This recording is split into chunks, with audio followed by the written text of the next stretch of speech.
Rick Ornelas, welcome to the Human Capital Innovations Podcast. John, hey, thank you very much. It's a pleasure to be on your show. Thank you for having me. Yeah, it is a pleasure to be with you. I'm super excited to have a nice conversation. Today, we're going to be talking about the changing definition of leadership and really what that means for organizations, for their people, and for the future of work. As we get started, I wanted to share Rick's bio with everybody. Rick Ornelas is a best-selling author, professional coach, and the founder of iSpark Change. He teaches entrepreneurs how to level up in all areas of life so they can expand their social impact to spread positive change around the world. With a social sciences and communications degree and over 25 years of additional study, he has trained over 10,000 hours in communication, sociology, interpersonal relationships, and leadership. He's the author of the best-selling 12 Hours of Heaven, Lessons for a Better World. Rick has been featured in multiple media outlets, including national and international television and radio. He's a guest contributor for various websites, regular writer for Lifehack, and has provided inspiration as a guest on over 50 podcasts. His next book, 12 Hours of Heaven, Time on Earth, is in the works. What a wonderful background. It's a pleasure to have you with me today. Anything else you would like to share with listeners by way of your background before we launch on into the conversation? Just that, for them, my background is just a result of my experiences, and I'm sure their background is as well. And so I just hope that they are open to learning something today that can help expand that. Yeah, wonderful, wonderful. So as we launch in, why don't you explain a little bit why I suppose it's even important to talk about how leadership has shifted over time and how we define it and explain it has shifted over time. And then we can get into what those shifts have actually been and the impacts on the nature of work. Sure.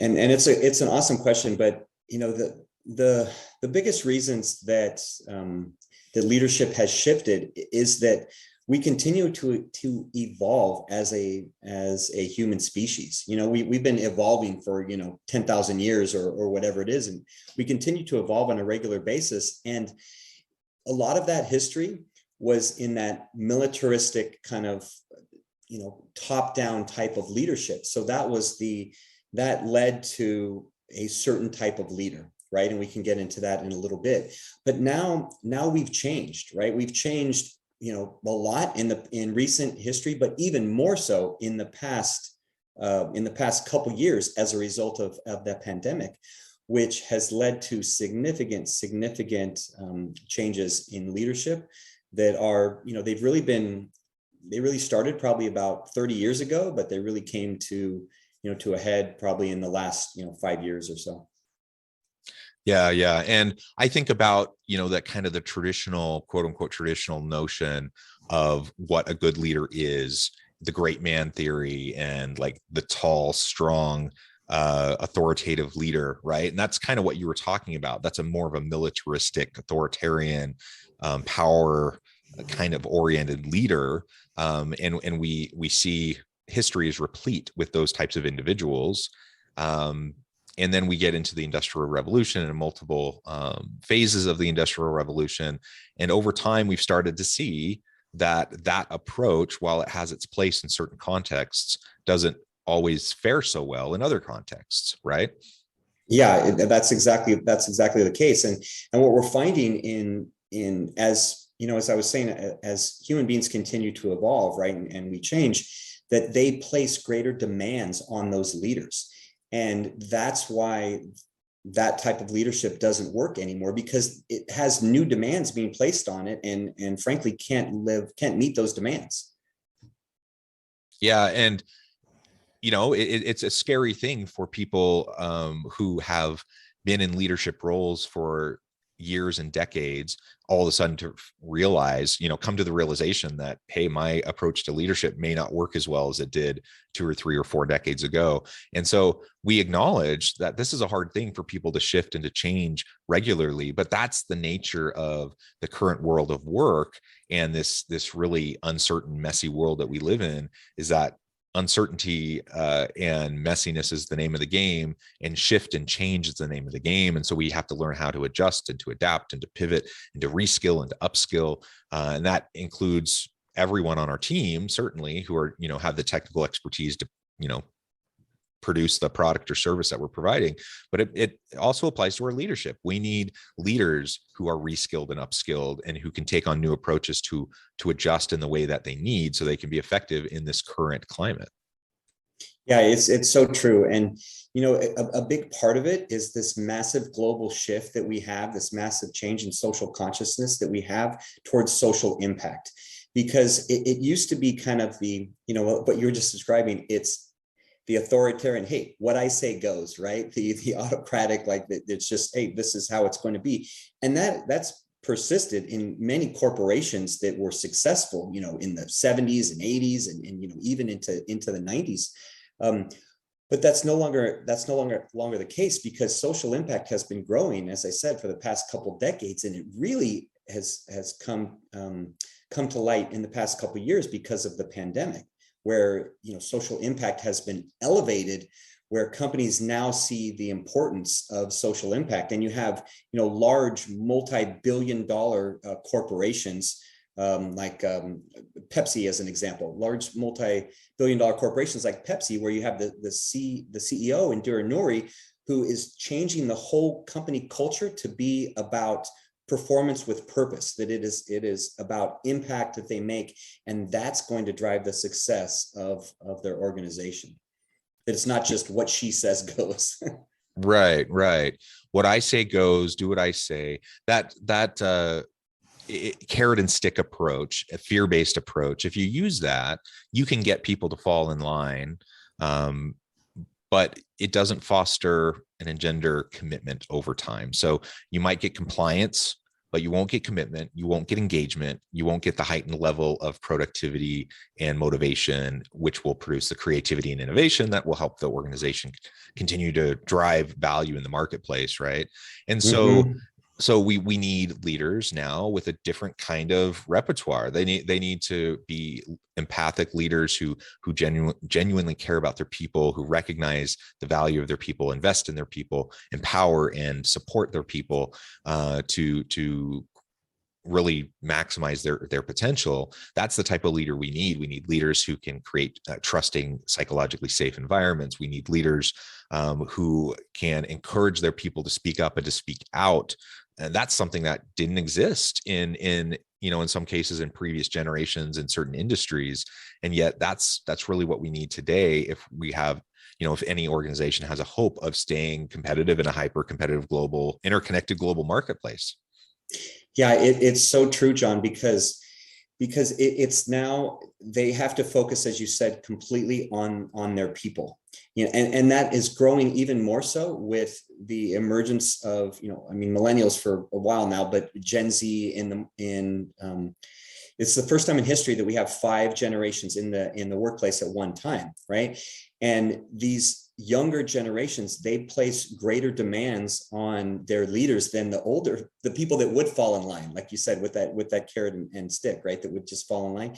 Now millennials, they want praise, and they want a lot of follow-up, and then Gen Z, they want to show that they're valued, and they want to know that they're heard, and these place such huge demands on leaders that they have. That's why they have to continuously evolve. And people, it's led, like there's that whole great resignation, right, and great work awakening that we had in the past couple of years, where we saw 4.5 million people last year. When it was time to go back to work, they're just like, peace out, I'm not coming back, right? And they said, I'm not even going. And then even in August to October of this year, there was 13 million people that have left the workplace, and there's like 40% of working adults in the US that are looking for another job at this time while they're actively working, right? And all of this is because of what we're just discussing. It's because they want their workplace to be about them. They want their leaders to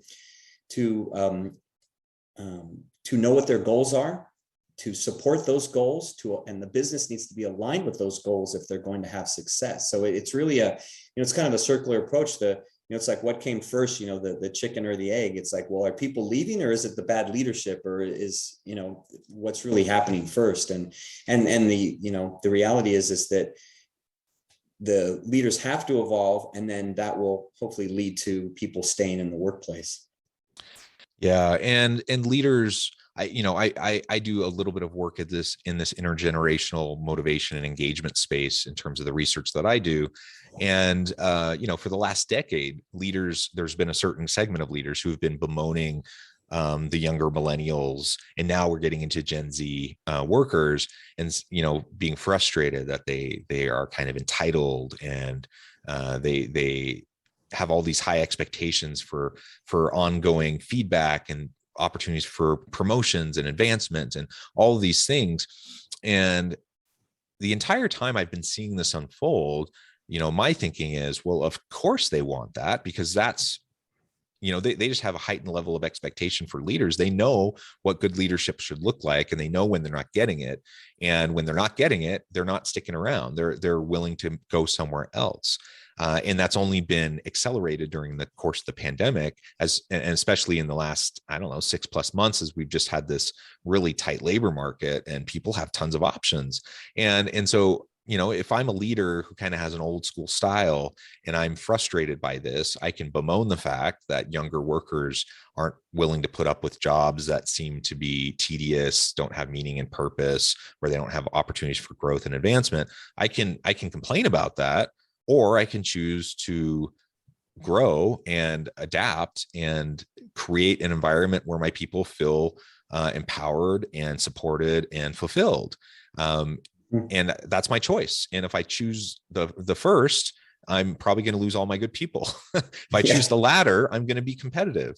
And so, I mean, it's a choice that you get to make. Yeah, it is a choice, and it's interesting as you share it that way, John, because it makes me think of some of my business clients that I coach, and these are smaller businesses. I work with doctors and entrepreneurs and different professionals that have businesses that probably range from $500,000 to maybe 10, and I've seen firsthand ones that are that old style that don't want to change. And they'll say, well, I'll just hire someone else. And they don't realize that, well, I mean, I try to to impart this on them, but they don't realize until it happens over and over again, is that the cost to replace someone is so high. I mean, studies show that even an employee that's like a $10-15 employee, the cost to someone that's been there for a year, the cost to replace them can be up to $25,000. And in larger corporations, it can be as much as like $500,000 to replace someone, right? The cost of like hiring the wrong person, right? And having to go through the process all over again. And that's where they don't see it, right? Is they just think, oh, there's for that one person that doesn't want to fall in line, there's 10 other people that will do the same thing. And that's no longer the case. No, it's not. It's not true anymore. It's not true. Now 3/4 of workers out there, they'll take a lower paying job if it matches their values, and they'll consider a company's social and environmental commitments before they even decide to work for them, right? And if they don't have like corporate responsibility, they're not even going to bother. So that's why you see whole masses, millions of people that just said, I just won't go back to work because it doesn't it doesn't match my values. And then you throw in obviously unemployment and other things into the mix, and then it kind of clouds things. But the big underlying factor is that they want to be supported as individuals, and they want to be valued as individuals. Yeah. And so we can choose to view that as entitlement. And it's certainly a bit different, than previous generations who are willing to go in, start at the very bottom rung, work their way up over decades within the same organization. That's my parents' generation. That's what many of them did. But we've seen that shift for decades. I mean, we've been moving away from that model for a really long time, as the psychological contract between employer and employee has shifted, and neither employee or employer anymore seem to want that kind of long-term, decades-long, career-long commitment to each other. And so, again, I as a leader can be frustrated by the fact that my people seem to be jumping from opportunity to opportunity. But guess what? If you create a dynamic workplace environment that's psychologically safe, that's engaging, that's inspiring, that's purpose driven, people won't be job hopping. They will stick around. There are people that stick around in companies for a long time, but only when they work with great people in a great organization with a great culture. And when that's not the case, of course, they're going to be looking for other opportunities, or at a minimum, an opportunity for career advancement, or, the next role that's going to help launch them into where they want to be in their career. And so we just have to, as leaders today, we can't fall back on the old models. We can't just assume that because we have a title and a position that people are going to follow us. We have to behave in ways that are worthy of their followership. We have to inspire. We have to support. I have to be genuine and authentic, and I have to truly care about my people. That's not necessarily how it was in previous generations. Now, don't get me wrong, there are plenty of examples of people who were wonderful, great leaders in the way we're talking about it today, even in the past. So it's not, I don't want to give the impression that, we're so evolved that all of a sudden now it's just so much better than it was before. I mean, there's always been good leaders, there's always been crappy leaders, but generally speaking, we have made some adjustments, and the workplace just requires a different type of leader today, and the labor force requires a different type of leader today, or they're not going to be willing to stick around. Yeah, it's so true. It's so true. And the big reality is that it's not just about the culture and the environment. It's about the organization truly supporting that individual and what their dreams and what their goals are. I read this very simple little book by Matthew Kelly called The Dream Manager, where he talks about this fictitious story of this organization that helps. They're suffering. They're a janitorial company, right? And they have huge turnover. It's like 60-70% or some crazy number, right? And they realize that what they need to do is they need to help their employees reach their dreams. And then by doing that, they create a position called a dream manager. And this dream manager, what he does is he supports the employees and counsels them and helps them to fulfill their dreams, whether it's buy a house or, put their kid through college or whatever it is. And then the company grows by leaps and bounds, and the turnover rate declines significantly in a janitorial service company, right? And again, it's a fictitious company, but Matthew Kelly, like I, works with businesses, and it illustrates the point that as Zig Ziglar said, you can have anything you want in life. You just have to help enough other people get what they want. And if you really support others, and support them in achieving what they want, then guess what? Your business is going to grow. It will grow by default if you support the people. Grow your people, and that's going to grow your business. Yeah, very, very well said. So as we move into the future of work, we're still kind of in the middle of the pandemic. We have new variants coming out, and people are still wrestling with how to keep their people healthy and safe. We still have more remote workers and hybrid workers than we had pre-pandemic. And the reality is the workplace has shifted, and it will continue to shift. Where are we at? So we've talked about where we were at before, kind of where we're at now. Where do you see us going, say, in the next 10 plus years in terms of the type of leaders that we're going to need moving into the future of work? They have to have, there's really three components that these leaders have to have. One, they have to have that social impact component. They need to be a social impact leader, right? And last year during the pandemic, Engage for Good did some research, and they found, and Porter Novelli did some similar research, and they found that 85% of executives, and these are in companies that do minimum of $500 million. Okay. They found that 85% of them believe that being a purpose-driven company drives profit. And consumers believe that it's important for companies to stand for social justice issues. And we saw that last year when, with companies like Nike in response to the George Floyd, incident and things like that. And, what this demonstrates is that if you're socially conscious, if you are a social impact leader and you propel your company in that regard, like the example I gave earlier with Pepsi, then that's going to lead to success in your business, right? That's going to help your business to grow. The second one is that rapid communication and agile communication is king with your clients, and more importantly with your people, because they need to know why you do what you do, right? Who do you serve? Who do you champion? Why you exist, why they're there. They need to know why they're there. Like why are they, what work are they doing in the capacity that they do it in, right? And they need to know why they're there at work, and that's only going to become greater in as we said, with like Generation Z, some of the younger generations, where they really need to have that fulfillment as part of their work, right? And the third component is that, the modern workplace, as you talk about evolution, right? It has that impact component, it has that purpose component, and that fulfillment component. For the leader, it means emotional intelligence. Now, emotional intelligence, it's been around for like 30 years, right? But it's no more important now.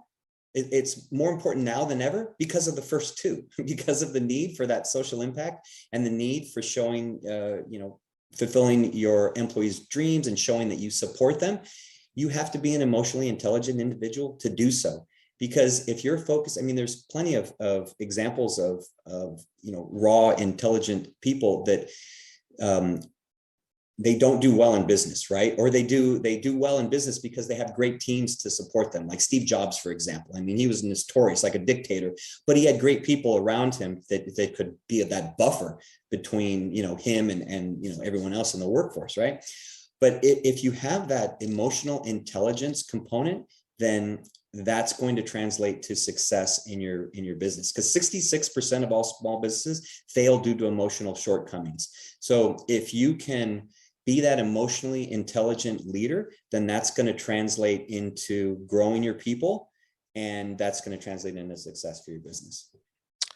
Well said, Rick. It has just been a real pleasure. I note the time and I need to let you go. But before we close, I wanted to give you a chance to share with listeners how they can get connected with you, find out more about your work, your team, your book, your upcoming book, and then give us a final word on the topic for today. Yeah, thank you very much, John. It's been a pleasure to be on your show, and I've enjoyed the conversation. I always enjoy that, kind of back and forth conversation about a topic that I'm passionate about.